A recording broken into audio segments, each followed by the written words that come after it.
జగిత్యాల జిల్లా ధర్మపురి మండలం నేరళ్ల శ్రీ సాంబశివ దేవస్థానం వద్ద మహాశివరాత్రి ఉత్సవాల్లో భాగంగా శనివారం ఎడ్లబండ్ల పోటీలు ఘనంగా జరిగాయి. మొదటి, రెండవ బహుమతులు దుప్పటి సాయి వెంకట్ సీతారాంపూర్, మాదాసు శంకరయ్య చెర్లపల్లె, తృతీయ బహుమతి యాస్మిన్ బాషా తిరుమలాపూర్ బహుమతులు గెలుపొందారు. బహుమతులు అందించేందుకు ఆర్థిక సాయం అందించిన వారిలో కాసారపు బాలగౌడ్ విమల 3 గ్రాముల బంగారం, బైరి ఎల్లయ్య సునీత 2 గ్రాముల బంగారం, తీగల తిరుపతి శ్రీలత 10 తులాల వెండి అందించి తమ ఉదారతను చాటారు. ఇక గెలుపొందిన విజేతలకు దాతలు, ఆలయ కమిటీ చైర్మన్ కాసారపు రాజగౌడ్, ఆలయ కమిటీ సభ్యులు బహుమతుల ప్రదానం చేశారు.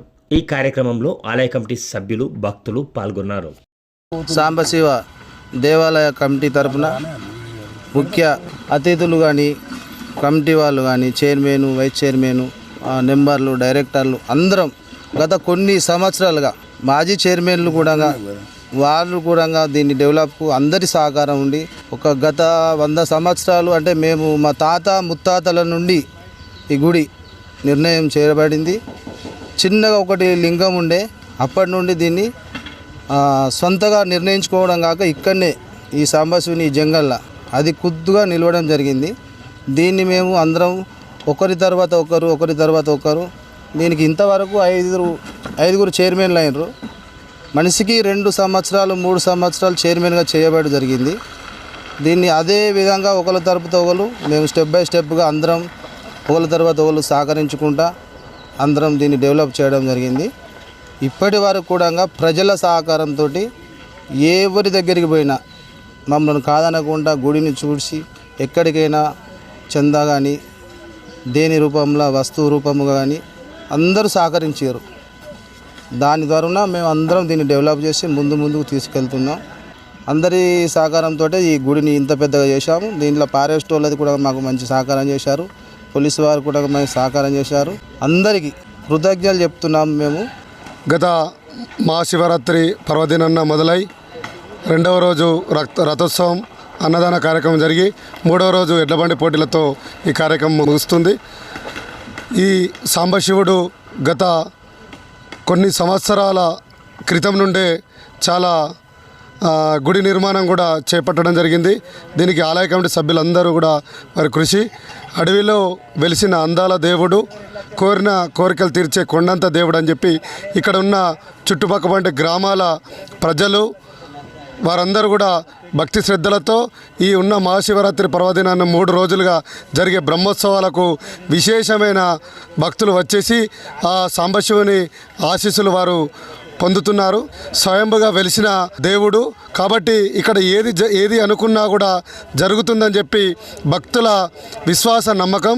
నాకు ఈ సాంబశివ దేవస్థానం ఒక వైస్ చైర్మన్గా అవకాశం రావడం చాలా సంతోషకరం. ఈ సాంబశివుని కాడ ఏదైతే సేవాభావంతో మేమైతే గత చిన్నప్పటి నుండి ఇక్కడ సేవా కార్యక్రమంలో పాల్గొంచుకోవడం నాకు కూడా చాలా ఆనందంగా ఉంది. ఈరోజు శ్రీ సాంబశివ దేవాలయం కమిటీ దేవాలయం ఆధ్వర్యంలో ఎడ్లబండి పోటీ నిర్వహించడం జరిగినది. మరి ఎడ్లబండ్ల పోటీ గత 3-4 సంవత్సరాలుగా శ్రీ సాంబశివ జాతర మహోత్సవం పురస్కరించుకొని ఆనవాయితీగా వస్తున్నది. దీనికి దాతలు ముందుకొచ్చి మన పండుగ మహాశివరాత్రి సందర్భంగా శివరాత్రితో మొదలై మరి శివరాత్రి తెల్లారి అన్నదానంతో గతంలో ముగుస్తుండే. మరి 2 రోజుల పండుగను మరొక వింతగా విచిత్రంగా ఆహ్లాదంగా ఏర్పాటు చేసుకుందాం. దీనికి ఎడ్లబండ్ల పోటీ అయితేనే బాగుంటుందని మరి అప్పుడు ఆలోచన పట్టినటువంటి కాసారపు బాలగౌడ్ కానీ, వారికి సహకరించే ఇంకా బైరి ఎల్లయ్య కానీ, తీగల తిరుపతి కానీ వాళ్ళు కూడా మేము కూడా కొంత ద్వితీయ తృతీయ బహుమతి అందిస్తాం, మీకు తోడుగా ఉంటామని వారు గత 3-4 సంవత్సరాలకు వెళ్ళి ముందుకొచ్చి ఈ ఎడ్లబండ్ల పోటీ నిర్వహణ జరుగుతున్నది. ఈ ఎడ్లబండ్ల పోటీకి నేరెళ్ళ గ్రామంలో ఉన్నటువంటి చుట్టుపక్కల గ్రామాల నుండి కానీ, వివిధ మండలాల నుండి కానీ వాళ్ళు ఎడ్లను తీసుకొని వచ్చి పోటీలో పాల్గొని బహుమతులు పొందుడు, మా నేరెళ్ళ గ్రామానికి శ్రీ సదా సాంబశివుని ఆలయానికి మంచి పేరు రావడం. ఈ కార్యక్రమంలో గ్రామంలో ఉన్నటువంటి యువత ఈ పోటీలో ఎడ్లబండి పోటీలో పాల్గొనడానికి వచ్చే వారితో పాటుగా కొంతమంది తీసుకొని వాళ్ళ టీముగా రావడం, ఈ కార్యక్రమం తిలకించడానికి కూడా వందలాది మంది రావడం. గతంలో చూసుకుంటే ఆలయ చరిత్ర తీసుకున్నట్టుంటే మా పూర్వీకులు ఏం చెప్తున్నారు కదా అంటే సుమారు 300 సంవత్సరాలు మీదే ఈ ఆలయం ఒక చరిత్ర ఇక్కడ దేవుడు స్వయంగా వెలిసినటువంటి స్వయంభూలింగం అని మా పూర్వీకులు చెప్పేవారు.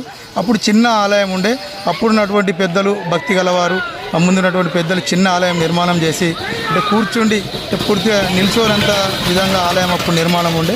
అప్పుడు భక్తులందరూ కూడా ఒక్కొక్కరుగా ముందుకొచ్చి మనం ఈ ఆలయాన్ని డెవలప్ చేయాలని ఆ దాతల సహకారంతో కొంతమంది ముందుకొచ్చి అప్పుడు ఇంకా ఆలయాన్ని మరోసారి ఇది పెద్ద నిర్మాణం చేశారు. ఆ తదుపరి ఏంటి అంటే ఇంకా కూడా మనం భక్తులు పెరుగుతుండ్రు.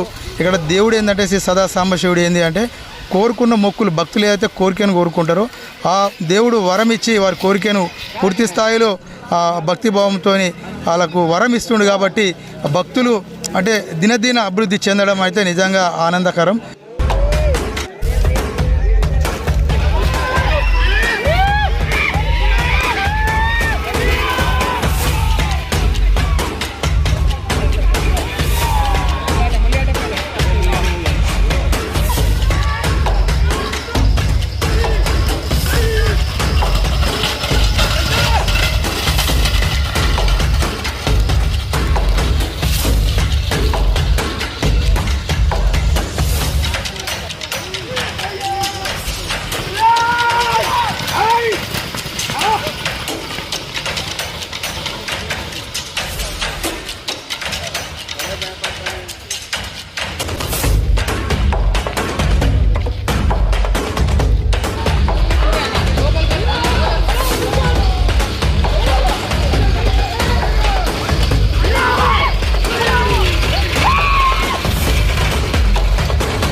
దేవాలయ కమిటీ ఆధ్వర్యంలో దాతల సహకారంతో నిర్వహించినటువంటి ఎడ్ల బండ్ల పోటీ కార్యక్రమంలో పాల్గొనడానికి 13 ఎడ్ల బండ్ల పోటీలు రావడం జరిగింది. అంటే ఈ ఎడ్ల బండ్ల పోటీలకు వివిధ జిల్లాల నుండి ఇటు ఆదిలాబాద్, మంచిర్యాల, కరీంనగర్, ఇటు నిజామాబాద్ చాలా జిల్లాల నుంచి వెళ్ళి ఉమ్మడి జిల్లాల నుండి వెళ్ళి ఎడ్ల బండ్ల పోటీలకు ప్రతి సంవత్సరం ఏ విధంగా వస్తున్నారో ఈ సంవత్సరం కూడా 13 మంది రావడం జరిగింది. గెలిచినటువంటి ఎడ్ల బండ్ల పోటీదారులకు ప్రథమ బహుమతి, ద్వితీయ బహుమతి, తృతీయ బహుమతి 3 ప్రైజులు ఇవ్వడం జరిగింది. ఈ ప్రథమ బహుమతి గెలిచిన వారు 2 ఎడ్ల బండ్ల పోటీలు ఒకటే టైంకు చేరుకోవడం జరిగింది. వారికి ప్రథమ బహుమతి, ద్వితీయ బహుమతి వారే షేర్ చేసుకోవడం జరిగింది. ఒకటి దుప్పటి సాయి వెంకట్ సీతారాంపూర్, ఇంకొకటి మాదాసు శంకరయ్య చెర్లపల్లె. అంటే ఒకలేమో మంచిర్యాల జిల్లా వాళ్ళు, ఒకలేమో ఉమ్మడి కరీంనగర్ జిల్లా జగిత్యాల. థర్డ్ ప్రైజ్ వచ్చేసి యాస్మిన్ భాష తిరుమలపూర్ జగిత్యాల జిల్లా వారు. అంటే మొదటి బహుమతి 3 గ్రాముల బంగారం, రెండవ బహుమతి 2 గ్రాముల బంగారం, మూడవ బహుమతి 10 తులాల వెండి. ఆలయ కమిటీ ఆధ్వర్యంలో నిర్వహించినటువంటి దాతల సహకారంతో నిర్వహించినటువంటి ఈ పోటీదారులకు బహుమతులు ఇవ్వడం జరిగింది. ప్రతి సంవత్సరం 15, 20 ఎడ్ల బండ్ల పోటీదారులు రావడం జరుగుతుంది. ఈ పోటీదారులను చూడడానికి చుట్టుపక్కల గ్రామాల నుంచి వెళ్ళి అనేక మంది రావడం జరిగింది. కమిటీ సభ్యులం అందరము మేము. ఇది చాలా గాథ అంటే బాగా ఏండ్ల కిందది. మేము చిన్నప్పటి నుంచి చూస్తున్నాము. చిన్న గుడి ఉండే, మధ్యలో ఇంకొక గుడి అయింది, దాన్ని కూడా డిస్మెంటల్ చేసినాము. ఇప్పుడు పెద్ద గుడి చేసినాము. చాలా డెవలప్ చేసినాము. చాలా కష్టపడుతున్నాము నెంబర్లు అందరము. అంతా నెంబర్లందరికీ పేరు పేరున ధన్యవాదాలు.